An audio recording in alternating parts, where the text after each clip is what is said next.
Hey everyone, Whackjob14 here, you can call me Clark, and back with another episode of the Armory, the series where we talk about the historicalness of weapons in video games, and the community and my opinion of the weapons. We're continuing on with the Battlefield 1 part of the series, and today we'll be talking about the SMLE Mark III. This will be the first non-DLC weapon, so to unlock this, you just need to get to rank 0 for the marksman infantry, and then rank 3 is going to be the carbine, and this is going to be $200 to purchase for the infantry and carbine version. So, you know, all of you have this already, and it's a good thing because a lot of people like it. But first off, we're going to talk about the history of the rifle, as we always do with the series. The SMLE, or the Short Magazine Lee Enfield Mark III, is a bolt action rifle, and like the name suggests, the Lee Enfield, this is essentially the father to the Lee Enfield we know from World War II that you'll see in Call of Duty 2. We'll probably see it in COD World War II, I assume, eventually down the line. And it's also the son of the Martini Henry. This is all in the same family tree. From the creation of the Martini Henry way back in 1895 till now, with new iterations that modern infantry uses, that the rifle has been made and changed to where it is just one big family tree. You could try and say the same thing about the Browning rifles and that family history, but it's a lot more complex with machine guns and automatic rifles. This is just one linear line with a couple different versions throughout different wars and conflicts, but essentially one single line of a gun being made. Which is a couple reasons for that, many different versions, because it was expensive. One of the versions that I cannot confirm that this is the one that we used in the game or not, but one of the versions, the most common one you saw, was really expensive, which brought out many different versions of it. Versions that we see, like the infantry, it's not the infantry, but the sniper version, apologies, and the carbine version. The infantry version is what you see the most during the actual World War I experience, because there was 17 million made. Now that's not all just World War I numbers, that's also including some other type of variants in it, so it's a little bit off in terms of what was actually created during World War I, but you get the gist of how many were made, because this was the British Expeditionary Force, or the main British Forces weapons of choice for infantry, which is why you would see it the most. And you also see it the most online, because that's all the history I got of it. But in terms of seeing it online, you're going to see it a lot, because I would say this is the number one, if not always the top 3 sniper rifles for community players. Don't really know why. I feel like I have, you know, relatively the same experiences with any sniper rifle.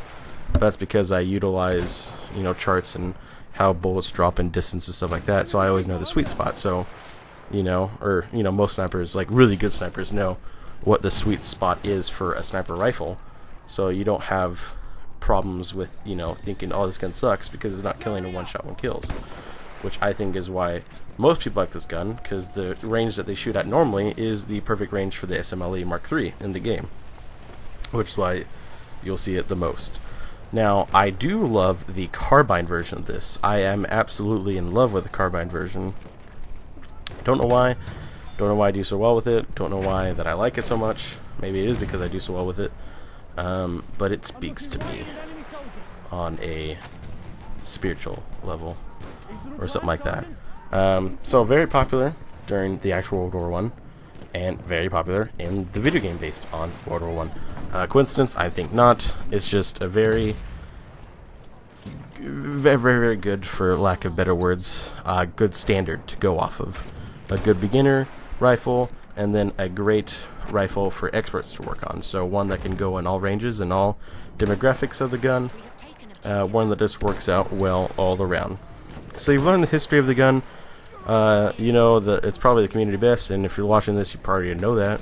Like, duh, obviously it's the best, or duh, I already know all the information about it. That's why I always start out with the history, stuff you don't know. And if you get the game, like you don't have it already, this is a great gun to start you off with. And if you don't like this gun because of, you think it doesn't shoot a one shot, one kill, or something like that, give it a try. Just work with your distances. Not much of your accuracy, or, you know, stuff like that. Just work on your distance. Maybe if you're not getting one hit, one kill, you need to scoot up or scoot back, and you could pretty much eyeball that. That'd be my only advice for you. But that'll be it for this episode. In the Armory, continuing on, we'll see maybe the Chow Chut or the Martini Henry, the father of this version, the SMLE Mark III, down the road. But that's it for me, so I'll see you guys in the next one. If you like what you see, drop it a like on the video. If you really like what you see, you could subscribe. That's it. I'll see you next time. See you guys.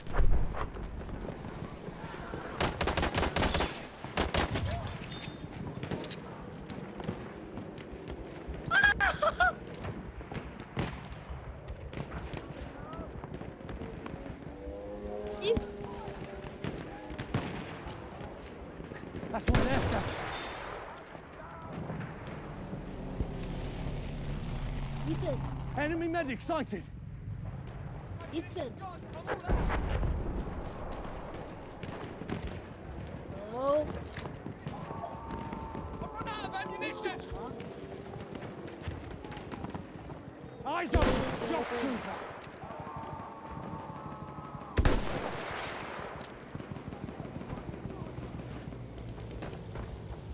We are losing objective apples. Shit, we're under attack. That objective, capture it.